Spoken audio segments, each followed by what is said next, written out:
Major funding for this program has been provided by the National Endowment for the Humanities. Additional funding has been provided by the National Science Foundation, supporting education and research in science, mathematics, and technology. The Arthur Vining Davis Foundations, and the American Architectural Foundation.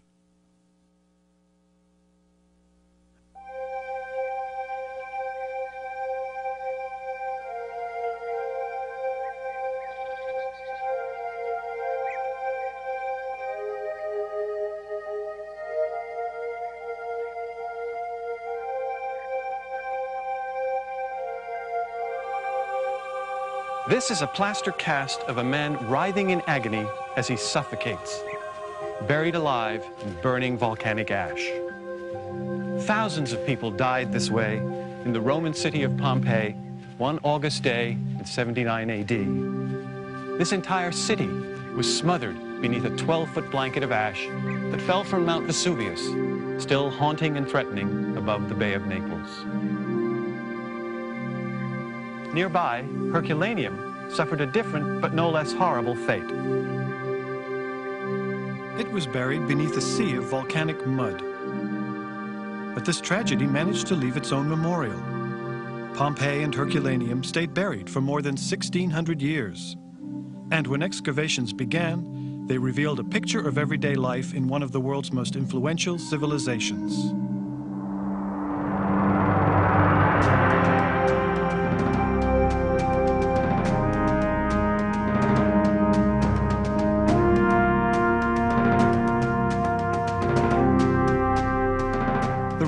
Of Roman cities can be found across 3 continents, visible proof of the impact of this ancient culture of city builders. In fact, much of what makes up our modern cities, the grand public buildings, theaters and stadiums, the way streets and blocks are laid out, even municipal water supplies, all have their roots in ancient Roman cities.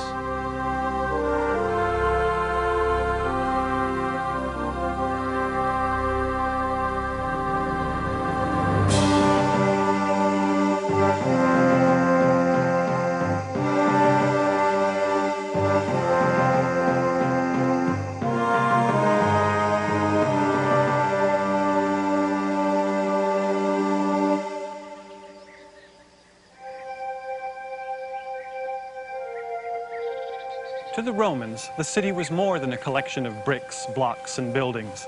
It was the center of their culture.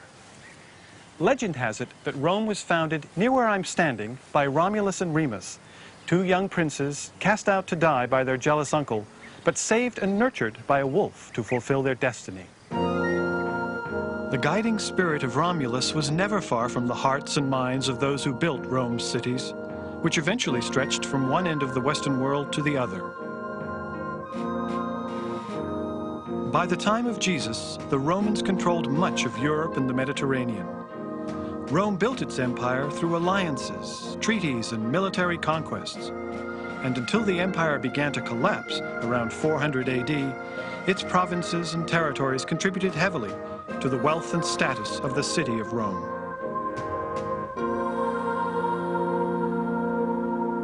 This is a model of Rome at the height of the empire, about 300 AD.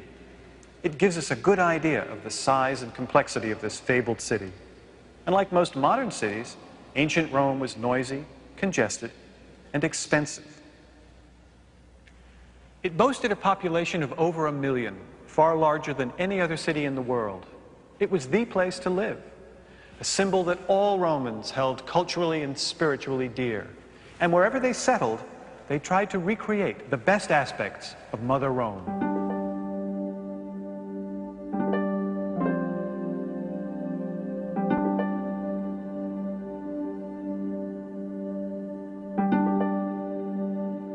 Structures like these were built from Spain to the Dead Sea, from Britain to North Africa.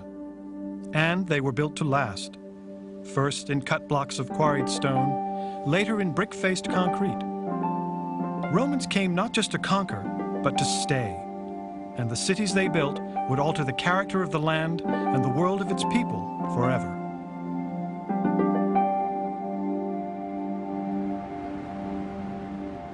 To the Romans, a well-planned city, like Nîmes here in southern France, began with its layout or grid, which time and sprawl have erased. But this is what it would once have looked like. Virtually all Roman cities were laid out in this regular pattern of streets and blocks, with the major public buildings located in the center, or forum. Now, each city needed certain things: houses, markets, and shops, aqueducts or some system for bringing in fresh water, baths and playing fields for the body, temples for the soul, theaters and amphitheaters for entertainment. And a city also needed walls. Walls, like these at Pompeii, set the geographic limits of the city and offered defense against enemies. And just inside the walls, a sacred trench called the Pomerium defined the spiritual boundary of the city and assured the protection of the gods for all its inhabitants. To the Romans, the wall and the Pomerium were the dividing line between order and disorder, between culture and chaos. The gates in the walls lead to the main streets, which in turn open onto the Forum. The Forum was the focal point of commerce and local politics. As you can see, it's still pretty much the center of things. Along this side of the Forum of Pompeii was a large market called the Macellum. Next to it, another market just for the sale of cloth. Across the way, the large basilica which housed the courts of law. There was a speaker's platform and the other main government buildings. Dominating the entire space was the temple of Jupiter, Juno, and Minerva, which symbolically and spiritually linked this city with Rome itself. If I were standing here 2,000 years ago, I would have been surrounded by a two-story colonnade that provided shade for the throngs who came here daily. The Forum was the heart of the city, physically connecting it to the surrounding farmland, and in turn linking the entire region with Rome.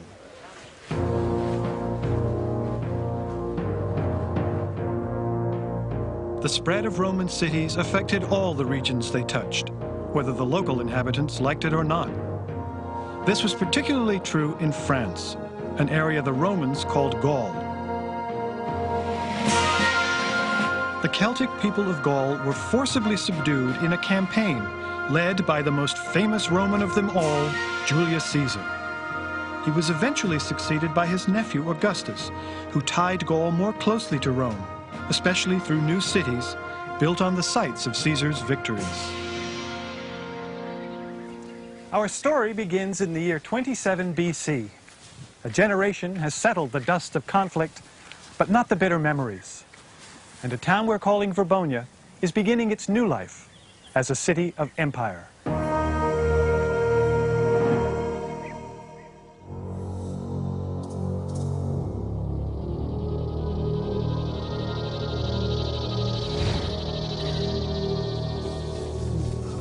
My friends, ever since Julius Caesar came, our lives have not been our own.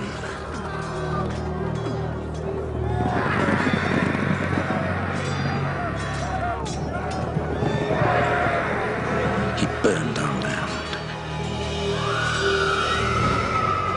killed our sons and carried off our women.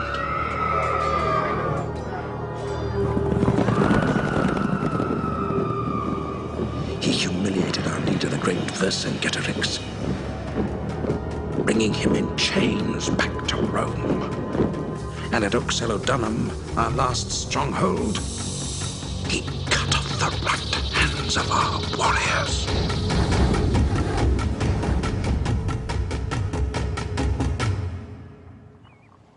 Here they come, Marcus Fabricius. Caesar Augustus's legions, now beginning new lives as merchants and farmers in the midst of this Celtic wilderness. But with the help of the gods, Verbonia will soon rival any city in Gaul and reflect the glory of Rome herself. As long as the Celts keep the peace and do not plague us with their mischief. And if they do, they shall feel the might of Rome yet again. Ah, Turia, you are here. Come, let us greet our citizens, as befits the new leader of his community and his gracious wife. Gaius Valerius was one of Augustus Caesar's greatest generals. And when the emperor honored him with leading the founding of this new colony in Gaul, the general so honored me, a humble military engineer, with the task of overseeing its construction. I only hope I can prove a worthy architect.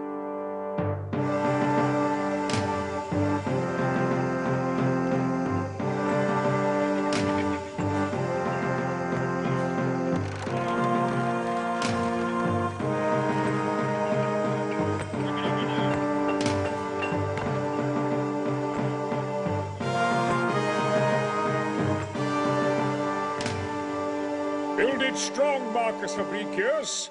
It is our first line of defense if we are ever threatened. Though he's laid down his sword, Gaius Valerius still thinks with the common sense of a general. Careful, you fools! Careful! Careful! The esteemed Licinus is himself of this land. He had been Julius Caesar's slave, then Caesar freed him. Now, he's procurator of all Gaul, representative of Caesar Augustus himself, and a figure of universal respect. The insufferable low-born slug. I hope you have a better set of plans this time for me to bother coming out in this heat. I trust you'll find these satisfactory. Marcus? My slave, Lorenz, was a gift from Gaius Valerius, demonstrating, I'm sure, his great esteem for me. As in every Roman town, Verbonia will have an orderly arrangement of streets and blocks that will lay out nicely along the river. Here we have the forum, the market, the bathhouse, and the basilica. And here's the one you specifically asked for, Procurator. A theatre for the entertainment of the populace. And you make certain my statue is prominently displayed? Above the stage? Oh, yes, certainly. The sculptors are carving it now. Personally, I'm looking forward to the time when we can build an amphitheatre for our gladiators and have some real drama. Well and good. But the city's first priority must be houses. I trust you are making your assignments with the proper people in mind. We have saved you a prime plot within the city, as well as a large estate in the hills beyond. I should hope so. I also trust you are now enlisting the aid and goodwill of my native people in your efforts to build the city. Yes. My engineer, Marcus Fabricius, is paying a call on the Celtic leader, Acco Buviex, tomorrow.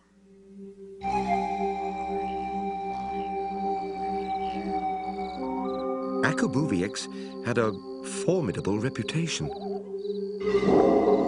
Wonderful neighbors, these Gauls. Not everyone would think to put skulls in a doorway. They're from my father's time. We haven't done much of that lately.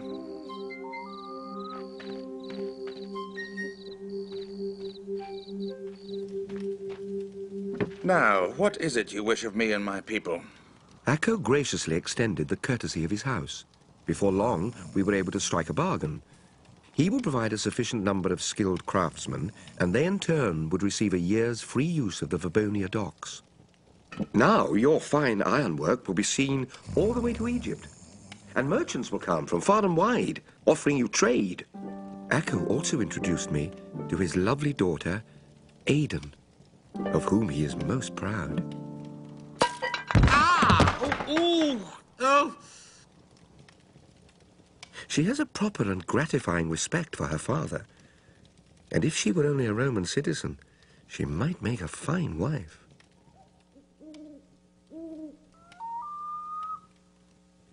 Father, I think you like having the Romans here. I do not like having the Romans here. When I was your age, I fought the Romans. But that was the past. We have to look to the future, and like it or not, the future is with Rome. Not everyone agrees with you. You're not speaking of the Druids, are you? And if I am? You had better not be mixed up with the Druids.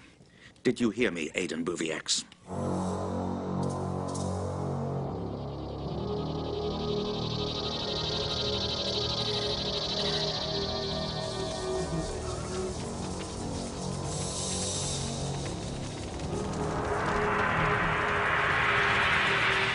Romans spanned the sacred river.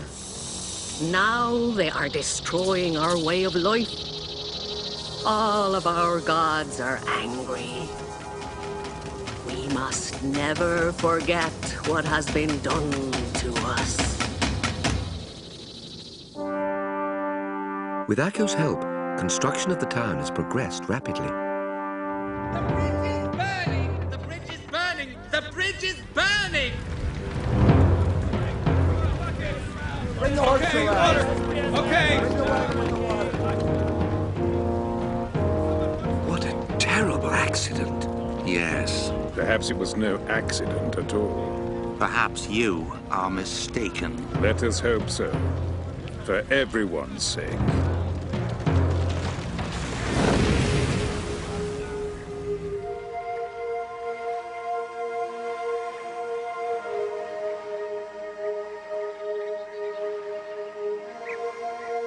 This is the Pont du Gard, a 2,000-year-old aqueduct near Nîmes in France, which has become one of this country's most popular attractions.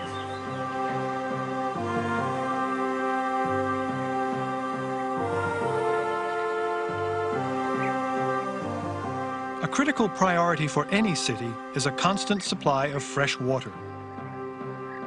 And the covered trough at the top of the Pont du Gard was once part of a 30-mile-long aqueduct that brought water to Nîmes from high up in the mountains.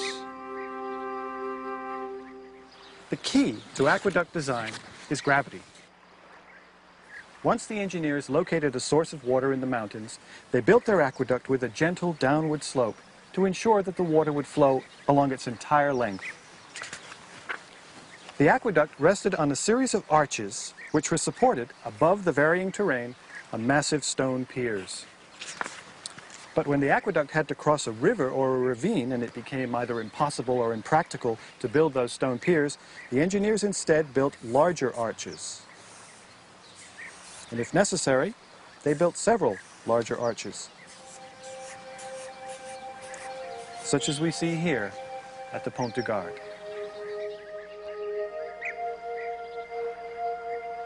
An arch is composed of separate wedge-shaped blocks that are cut and fitted together in a curve. The blocks are held in place by a wooden frame until they are locked together at the top with a keystone. The weight of the arch at the top presses down and pushes the sides outward. But when you support these sides, the outward forces are counteracted. Now the wooden centering can be removed because the entire structure is stable. And with this design, the Romans could span almost any terrain. The Romans didn't invent the arch, but once they understood its potential, they used it again and again to span both interior and exterior space and to carry water literally hundreds of miles if that's what was needed. When water from an aqueduct reached the city, it first went to a large holding tank or reservoir, like this one at Pompeii. Now the water entered the tank from this side, it flowed across the floor through these three channels and out through these three passages. This one led to the homes of the rich, that one to the baths and public lavatories, and this one to the public fountains. Now, if there was a shortage of water, the passage to the homes of the rich would be shut off first, then the passage to the baths and public lavatories. This ensured that the public fountains, which served the majority of the city's residents, would be the last to run dry. That, at least, was the theory. Here's one of the many public fountains that line the streets of Pompeii and where most of the city's residents got their water. Of course, none of them work now, but providing water for drinking and cooking was one of the municipal services expected of a proper Roman town. There was even a sophisticated drainage system that channeled wastewater to rivers or the sea. This level of sanitation wasn't equaled again for almost 2,000 years. Another Roman priority was the bathhouse, which was far more than just a place to get clean. Bathhouses, or thermae, began with subterranean passages containing furnaces and pipes to carry the water to the rooms above. Slaves would have stoked these fires continuously to heat the water for the hot room, or caldarium. Bathers would luxuriate in hot water pools like this one, cleansing their bodies and presumably their minds as well. The hot water and steam were carried through clay pipes in the floors and walls that warmed this room and the next, the tepidarium, where the water and room temperature were kept comfortably warm. And if you wanted a refreshing cold water plunge, you would go to this room, the frigidarium. In the baths, you'd meet with friends, discuss business or politics, work out, get a rub down, or just escape from the cares of the day. We've been in the main bathhouse at Ostia. Both men and women would use these elaborate facilities, although not at the same time. And of course, we've only been talking about affluent citizens. The working classes would rarely have had an opportunity to enjoy the baths, or much else for that matter. They'd have been far too busy just keeping them functioning, along with everything else that made these cities work so well. There has been so much progress in Babonia, I can hardly believe only a year has passed. We're experimenting with reservoirs fashioned out of concrete. And what exactly is concrete, Marcus Fabricius? A mixture of stone and cement, which can be molded to any desired shape. Extraordinary. It was demonstrated to me by an engineer from Rome. A wooden support is erected and brick reinforcing arches are constructed over it. The entire structure is lined with flat bricks and wooden forms and then covered with this concrete. When the concrete hardens, we will repeat the process over and over until the entire reservoir is complete. It can be molded to any shape, yet will retain the strength and solidity of stone at a fraction of the weight and cost. What will the Romans come up with next? Many people live in completed houses. And for the first time in my life, I have a house of my own with all its comforts. And this garden in the back lets in much sunshine and takes advantage of the cool breezes. One could get lumbago from these drafts. Lawrence, you are always complaining. Praise the household gods. He always provides me with ample to complain of. Someday, when I can afford it, I shall have a proper slave. With my new elevated status in life, I can partake in luxuries I could only dream of up till now. And Gaius Valerius has invited prominent Gauls to use the new bathhouse, donated by their exalted countryman Licinus. It certainly was generous of Licinus to build this bathhouse. Licinus is always generous with other people's money. What do you mean? He has taxed all the Gauls to ruin. But since this does not affect you Romans, perhaps you do not care. Well, Licinus must have a plan. Yes, to become rich. Make no mistake, I have seen his kind before. He would sell out his own people if it would... Acco Bouvex, my humble master, Licinus, requests the honour of your presence in Marseille 2 days hence, at the 3rd hour after dawn, together with General Gaius Valerius. See? There you are. When the fox invites the rabbit to dine, the rabbit should first know the menu. And therefore, I shall require 2 months' additional taxes from everyone. Have we not already paid through the year? That is an interesting point. As the month called December means the 10th, we will add 2 more following it to fill out the year. Of course, in the spirit of harmony, Roman citizens will contribute as well. That is preposterous. It is not preposterous if I say it is not. Surely you cannot mean... Surely I can mean as I wish. Do not forget yourself, gentlemen. I am Licinus, procurator of Gaul, the representative of Imperator Caesar Augustus himself.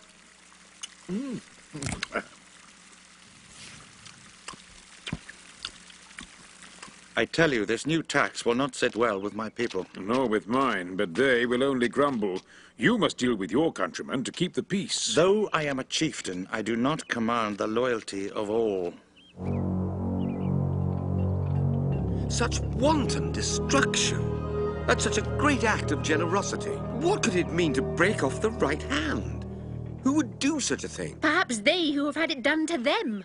But now we all have peace and opportunity under Rome. Not all the Celts feel that way. Aidan. The Druids certainly do not. The Druids? They hide in the woods and pray to trees. They're all living in the past. Look, I'll see you tonight. 2nd hour after sunset? Yes. And if perhaps your daughter is not otherwise engaged? My daughter will be pleased to accept your generous invitation. What? Set one more place for dinner. Oh, of course. Why not? Let's have 20 more. No, 30. What's Caesar's army doing? I'm sure there's a garrison that hasn't eaten. Hmm?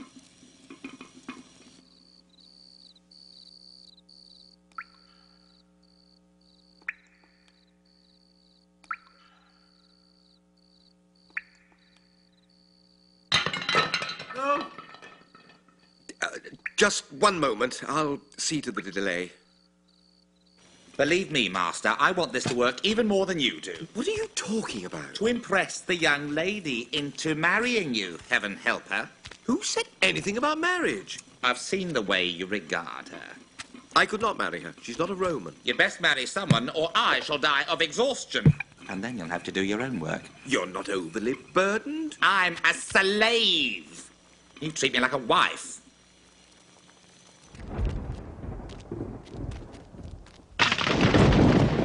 Oh, of course. Why not?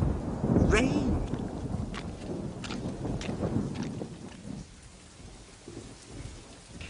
This large house in Pompeii has a 2-story central hall with a roof that is open to the sky so that rainwater can fall into this pool called the impluvium. The water then goes through this hole into an underground tank where it is stored until needed. We're in the home of Paquius Proculus, a local government representative and the owner of several small businesses. Most Roman houses of this size faced inward, away from the street noise. The sleeping rooms and dining rooms were in this, the atrium area of the house. But the most impressive part is out here.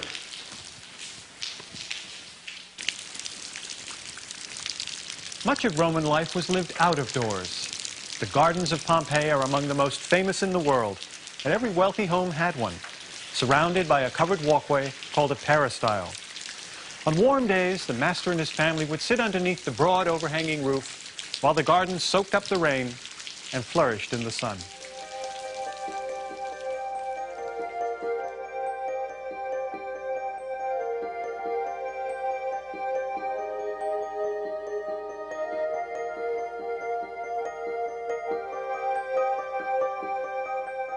If you were well-to-do and lived in a prosperous city like Pompeii, that was about as good as life could be in the ancient world.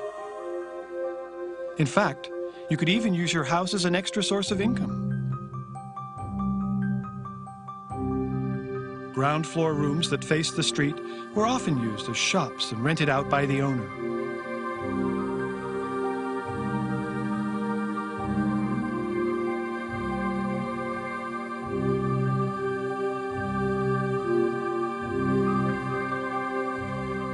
In several of the houses, we see wine and olive presses, indicating lucrative cottage industries run right from these elegant homes. What made the wealthy domestic lifestyle work so well, however, was slave labor. Houses like this would have had many slaves to do the cleaning, serving, and other chores. For the most part, the lot of the Roman slave was as deplorable as the lot of all slaves throughout history. Although in cities like Pompeii, some slaves became skilled craftsmen. Others even owned certain industries. A few slaves were accomplished artists and produced beautiful sculpture and paintings.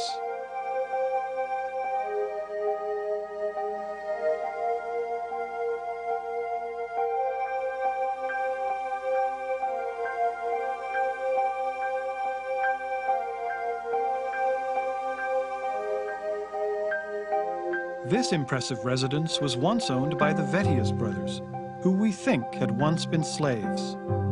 But this kind of upward social mobility was definitely the exception rather than the rule. Not all cities were as dependent on slaves as Pompeii and Herculaneum. Ostia was a working-class town, a major commercial city, and the principal seaport to Rome.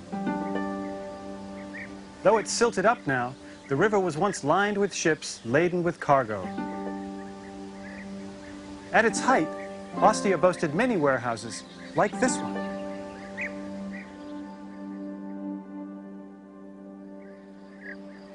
It also had scores of shipping companies and a population that reached 100,000 people.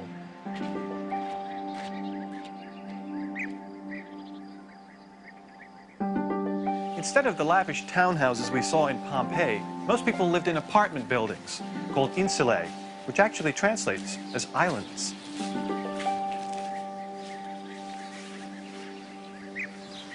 Tenants who lived on the upper floors got to their apartments by climbing these stairs. Insulae were made of brick-faced concrete and could hold a dozen or more families. No need for a health club if you lived here. We've clearly left the extravagant lifestyle behind, but these practical, well-built, and essentially fire-resistant buildings would have been affordable, and by the standards of the day, decent places to live.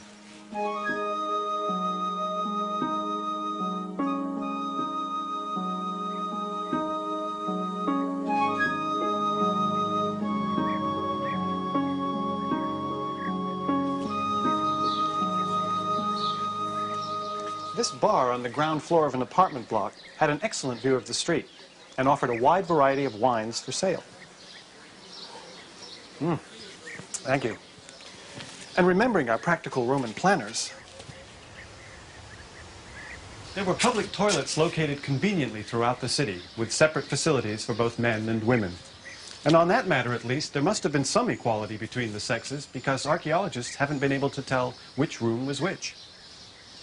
I hope I'm in the right one.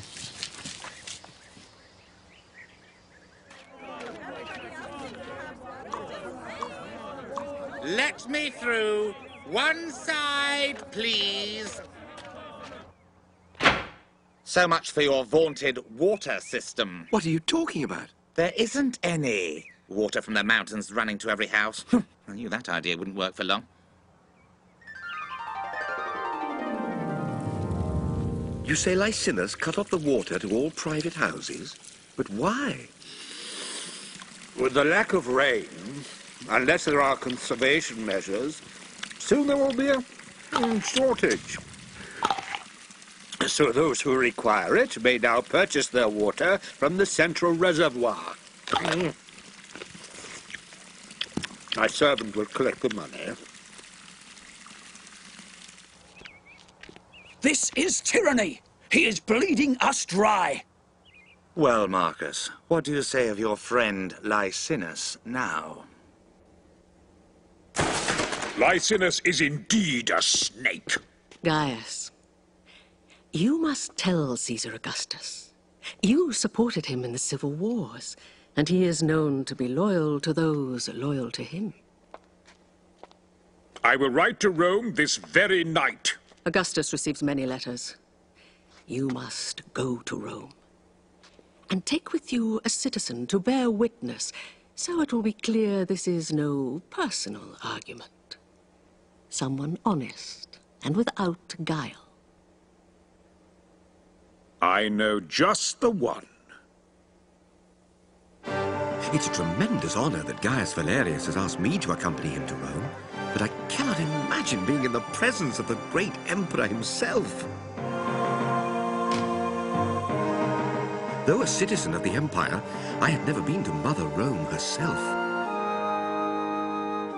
And nothing could have prepared me for the spectacle. We attended a chariot race at the Circus Maximus.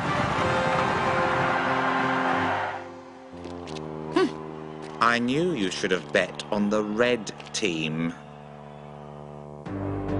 I have been to gladiatorial matches before, but none as thrilling as the one in Rome.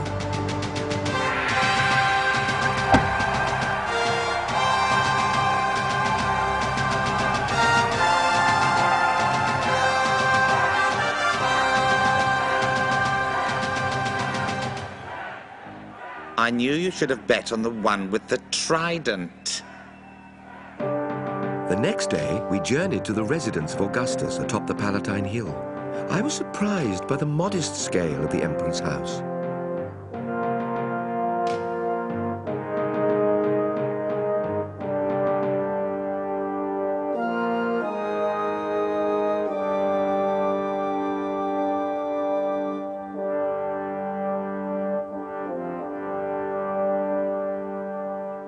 Gaius Valerius, my loyal friend, and citizen Marcus Fabricius, you have acted with the public spirit befitting all true Romans.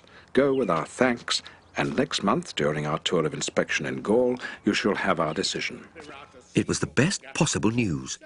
The emperor would address our problem when he came to Gaul.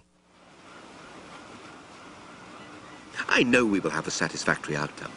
Your faith is reassuring, Master. Stories came back to us that Caesar Augustus met with Licinus in Marseille. And what have you to say to these charges, Licinus? There are rumors that monies collected in my name have not reached my treasury. I have gathered this money purposely, great Caesar, to construct a temple on Vabonia's Forum dedicated in your honor.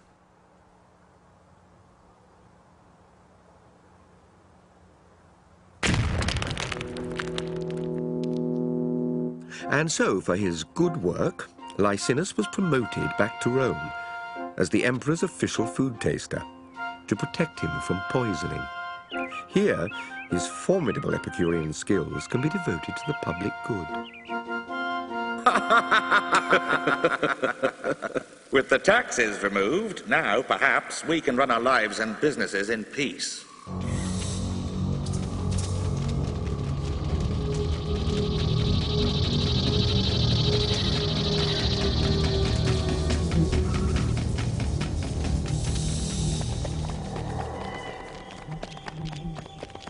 I hope my wife will like the linen I brought from Rome.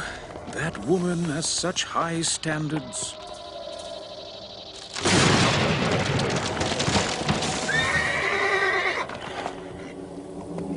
Rain and lightning from a cloudless sky? Look there. Blackbirds circling in the wrong direction. I don't like these portents.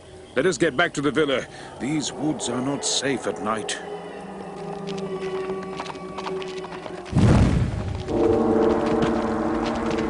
Insulted our home, our family, and the dignity of Rome. These Celts will soon see they are no match for the power of Rome, not the Druids, nor all of Gaul.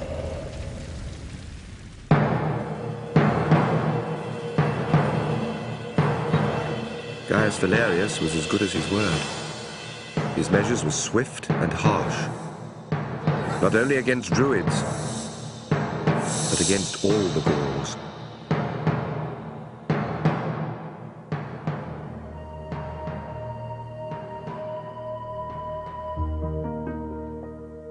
Jacobuvius was sent to labour in the quarries, an example to his countrymen.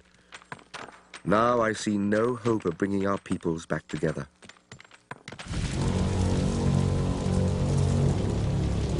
By the spirit of Vercingetorix and all who have fallen for Gaul, we will be avenged! The mighty Augustus is coming to Vabonia, but he will not leave! We will be avenged! We will be avenged! This is the Plaza of the Corporations in Ostia, a long four-sided promenade built by the local shipping businesses for the pleasure and comfort of the citizenry. Those businesses imported wheat from Egypt, oil and wine from Spain, fish sauce from Portugal, iron ore from the mines of Gaul, and even wild animals from Africa. And in the mosaics which cover the pavement, we can see their corporate logos.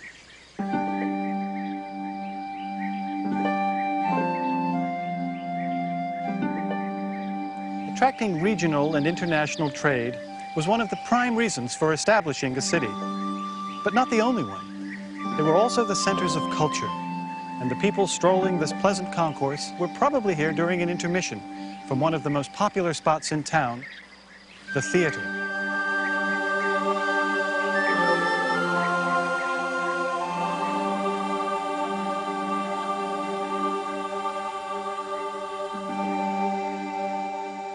Romans loved spectator events, but only cities were large enough to build, support, and fill theaters.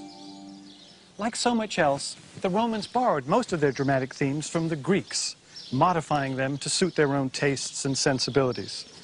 They produced comedies, tragedies, musical reviews. They brought in acrobats, jugglers, pantomimes, and orators to lecture on honor, duty, country, and of course, the glory of being Roman. Virtually all communities had a theater, and some were quite large and impressive. This theater in Orange, France, could hold 10,000 people. It was a gift from Augustus, whose heroic statue still adorns the rear stage wall, decorated with elaborate marble columns. The theater was a popular form of entertainment, drawing many people from the city and the surrounding countryside. But the really big crowds came to the amphitheaters.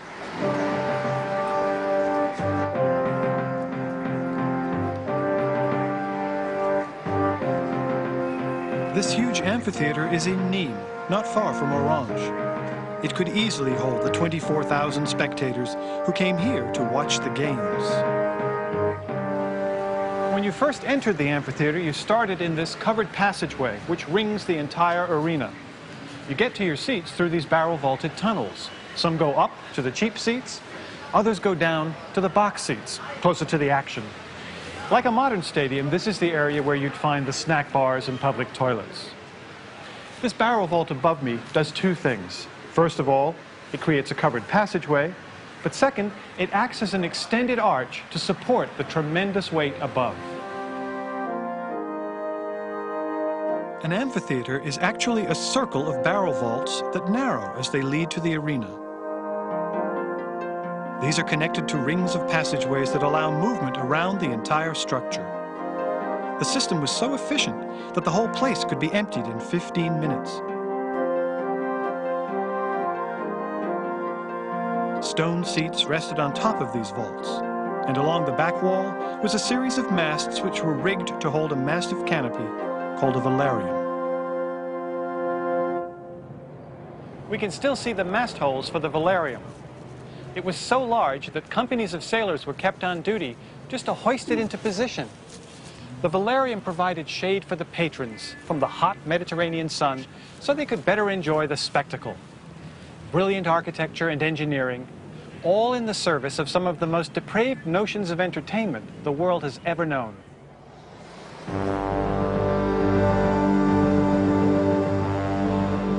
This is the most famous stadium in the world, the most famous stadium in history, the Colosseum of Rome. As we can see, it still packs them in.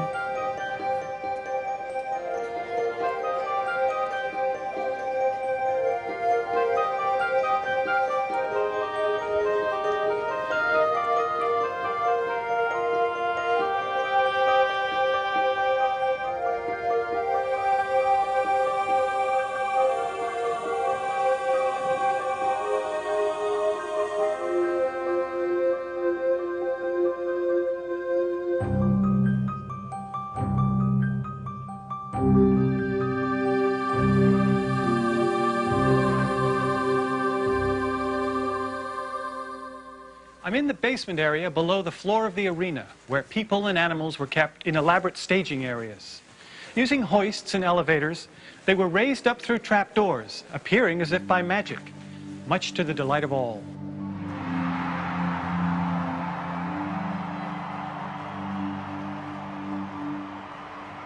On game days, trained gladiators fought a series of deadly ritualistic duels.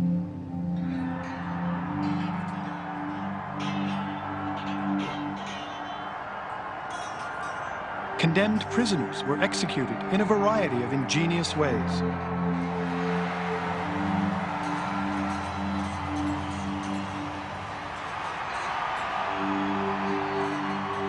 And other unfortunates, such as defeated enemies, were torn apart by savage and exotic beasts.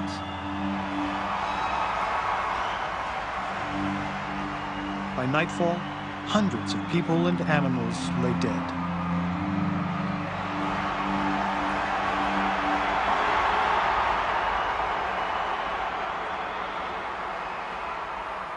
Why the Romans possessed such a passionate appetite for public pain and slaughter is not an easy question to answer. Many believed order was being maintained when violent criminals were put to death publicly. And the games certainly fit into the Romans' highly militaristic spirit. Another possibility is that the ancient Romans saw so much dying around them, they simply raised its inevitability to a symbolic level, perhaps to make it less fearsome.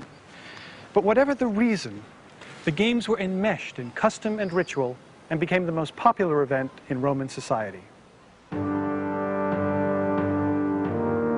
So as you might imagine, Amphitheater and theater construction was encouraged wherever the Romans settled.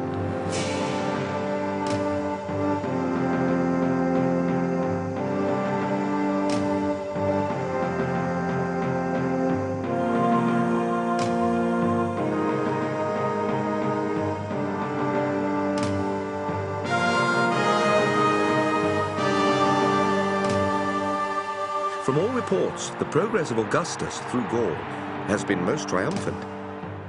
But for me, there can be no rejoicing until we are all... The daughter of the Celtic chieftain. You must help him, Marcus Fabricius. But what can I do? You say he is your friend. But I am powerless.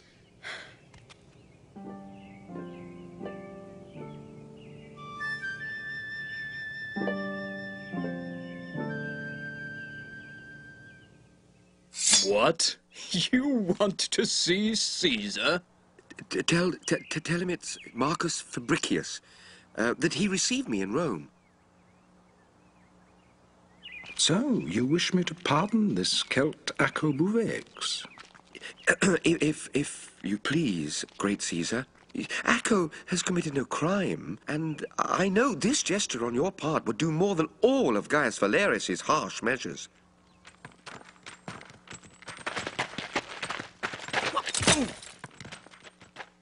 What's this all about? He's to be released.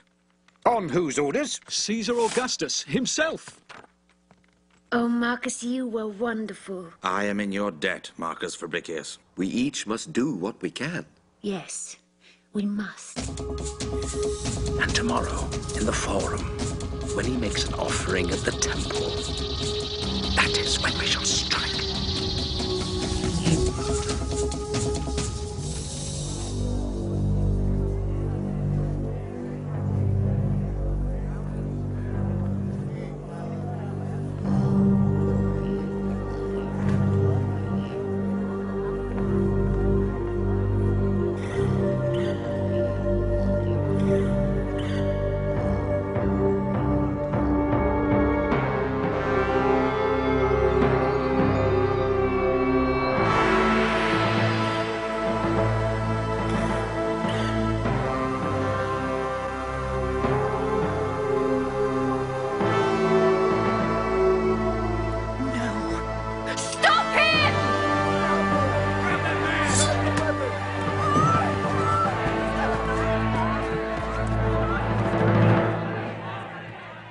And in recognition of the loyalty and bravery of your daughter, I bestow upon you and your family the full citizenship of Rome. From this day hence your name shall be Gaius Julius Acco, and you shall be known as Julia. What's wrong with Aidan? Now that she was a Roman, I was free to ask her to be my wife.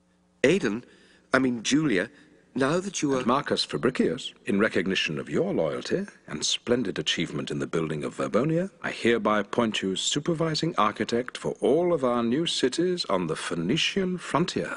Congratulations, Marcus. Good work. Now that he was a Roman citizen, Acobuveix moved from his hilltop to my house in town. In recognition of the great honor accorded me by the emperor, I granted Lawrence his freedom and a modest pension. That'll buy me a villa in the south of Gaul. At least I don't have to go to Phoenicia.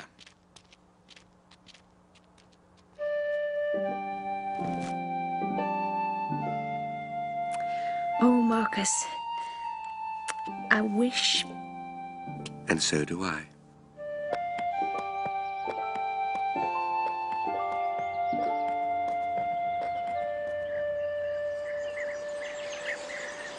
Along Roman roads like this one came the ideas and commerce that brought a facade of cultural unity to the diverse peoples of the ancient world. Eventually, people from conquered territories became senators, governors, and generals, dressing like Romans, thinking like Romans. In an agricultural world, the city was the crucible of thought and change, a role it would continue to play throughout history.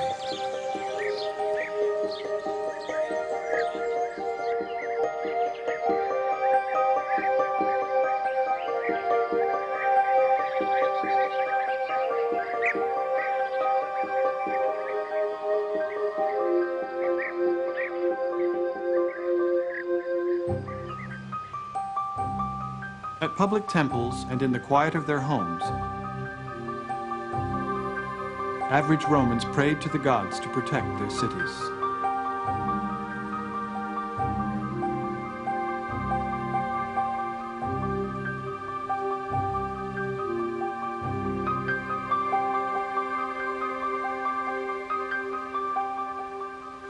In Pompeii, and here in Herculaneum, we can see some of the touches that show how important it was to the Romans that their cities be livable. No private buildings were so high that they blocked all the light from coming into the street. And people who owned buildings on the main streets built roofs and balconies over the sidewalk for the shade and comfort of pedestrians.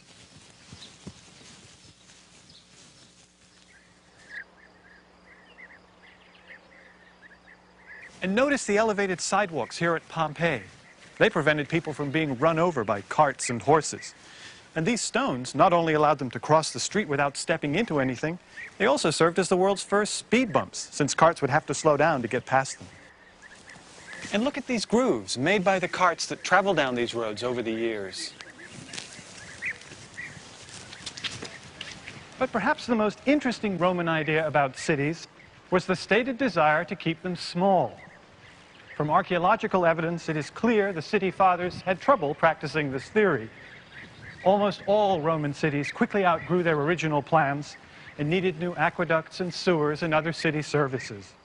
But Roman engineers, those masters of order and control, knew that a city worked best when it was designed for a given number of people.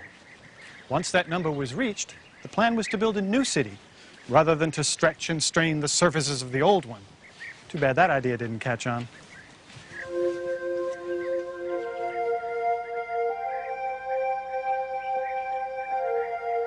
The Romans possessed a total vision of life.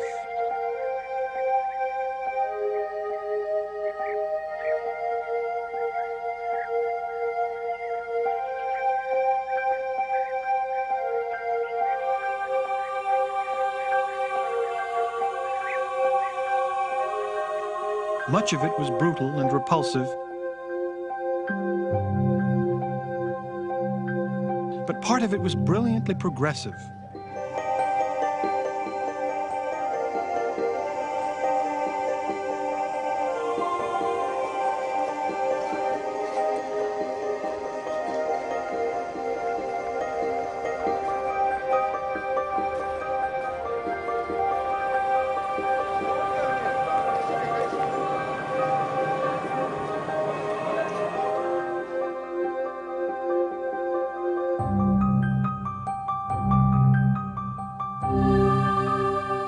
Roman achievement in engineering, architecture, and politics was dependent on order and superb organization.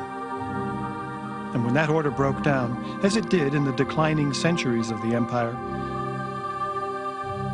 everything began to decay.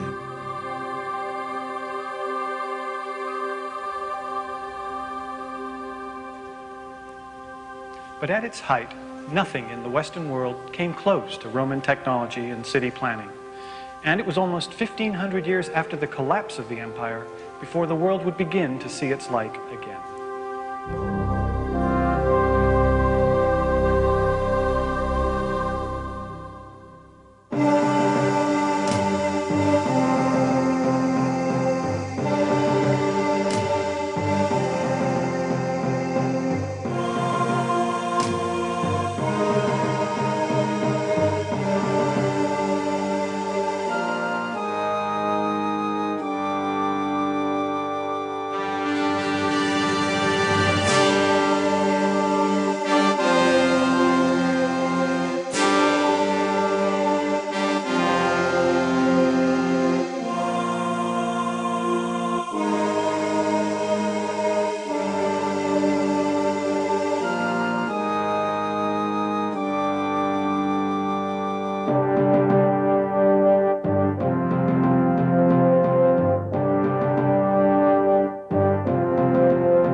Major funding for this program has been provided by the National Endowment for the Humanities.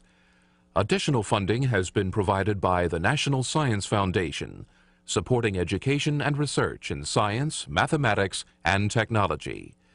The Arthur Vining Davis Foundations, the American Architectural Foundation, the Corporation for Public Broadcasting, and by annual financial support from viewers like you.